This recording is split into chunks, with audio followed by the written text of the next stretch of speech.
मैं इस समय दिल्ली मुंबई 8 लेन एक्सप्रेसवे पर हूं और मैं झाबुआ जिले के मोरझरी गांव में खड़ा हूं। यहां पर एनएचआई की ओर से जो गोकिंदा पर्वत पर देवता हैं वहां पर आसान पहुंच बनाने के लिए एक ब्रिज बनाकर दिया गया था, जो आपको मेरे पीछे दिखाई दे रहा है। हम आपको इसका ड्रोन व्यू भी बता देते हैं। ये एनएचआई की ओर से दिया गया। यहाँ लोग आते हैं और इस ब्रिज के माध्यम से दूसरी तरफ जाकर पर्वत चढ़ते हैं और दर्शन करते हैं। यहाँ पर मेला भी लगता है। एनएचआई ने तमाम चीज़ें सोची हैं, लेकिन आज यहाँ दूसरी वजह से हूँ, क्योंकि यहाँ पर जहाँ मैं खड़ा हूँ यहाँ पर कई लोग रील्स बना रहे हैं। रील्स बनाना, इंस्टाग्राम पर लोड करना बुरी बात नहीं है, लेकिन बुरी बात यह है कि जिस एक्सप्रेसवे पर बाइक अलाउ नहीं है वहाँ पर आप स्टंट कर रहे हैं। यानी बाइक को आप 90 डिग्री पर 160 डिग्री तक 180 डिग्री तक तो ठीक है, लेकिन आप 90 डिग्री पर ले जाकर स्टंट करते हैं। कई लोग घायल भी हो जाते हैं। और दिलचस्प बात यह है कि कई लोग तालियां बजाते हैं जब ये स्टंट इस रोड पे होता है। क्या एक्सप्रेसवे जो कि देश की उन्नति के लिए बना है, वो स्टंट करके आप अपनी देश की उन्नति कर लेंगे, या फिर आप एक नेगेटिव नैरेटिव खड़ा कर रहे हैं?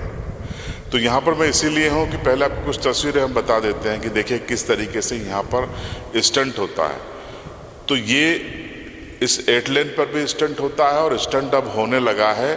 ये जो ब्रिज बना है पीले रंग का, यहाँ पर भी लोग अब बाइक चलाते हैं और स्टंट करने लगे हैं, और ज़बरदस्त तरीके से लोग स्टंट कर रहे हैं। तो ये ऐसा करके न सिर्फ आप अपनी जान को जोखिम में डाल रहे हैं, आप बहादुर नहीं बन जाएंगे, आपको परमवीर चक्र नहीं मिलेगा। इंस्टाग्राम पे आपको कुछ रील्स पे लाइक मिल जाएंगे, कमेंट में तारीफ़ें मिल जाएंगी, लेकिन इससे ज़्यादा आपको कुछ नहीं मिलेगा। इसलिए देश के हित में आप ये कम से कम ये काम मत करें जो युवा कर रहे हैं। आप अपनी जान को भी जोखिम में डालते हुए काम कर रहे हैं। तो यहाँ पर इसीलिए हूँ मैं। इसको लेकर पुलिस प्रशासन भी अपील जारी कर चुका है, एनएचआई की ओर से भी अपीलें जारी हो गई हैं, लेकिन युवा है कि मानते नहीं हैं। आपका जोश सही दिशा में आप उपयोग में लाइए, न कि एक्सप्रेसवे पर आप जोश बताइए स्टंट करके, अपनी जान को जोखिम में डालकर। और जो लोग तालियां बजाते हैं इस स्टंट को देखकर, उनको अपने इस फैसले पर पुनर्विचार करना चाहिए कि आप ताली बजाकर क्यों किसी की जान को मुश्किल में डालते हैं, और क्यों नियम को तोड़ने पर तालियां बजाई जाएं। अगर आप संविधान में विश्वास करते हैं, कानून में विश्वास करते हैं, देश के एक जिम्मेदार नागरिक हैं, तो ये तालियां आपकी जिम्मेदार आपको नहीं बताती।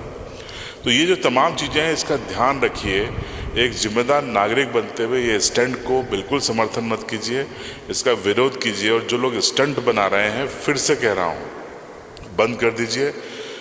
अभी पुलिस प्रशासन आपको एनएचआई समझाइश दे रहा है, हम भी आपसे अपील कर रहे हैं।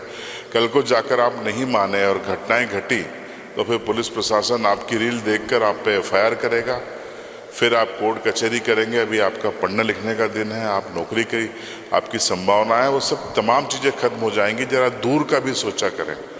इसीलिए फिर से रिक्वेस्ट कर रहे हैं, स्टंट करना बंद करें। और ये जो पुल है, ये धार्मिक वजहों से भक्तों के लिए है, न कि आपके स्टंट करने के लिए। इस चीज़ को आप जरूर ध्यान रखिए। देखते रहिए CB लाइव।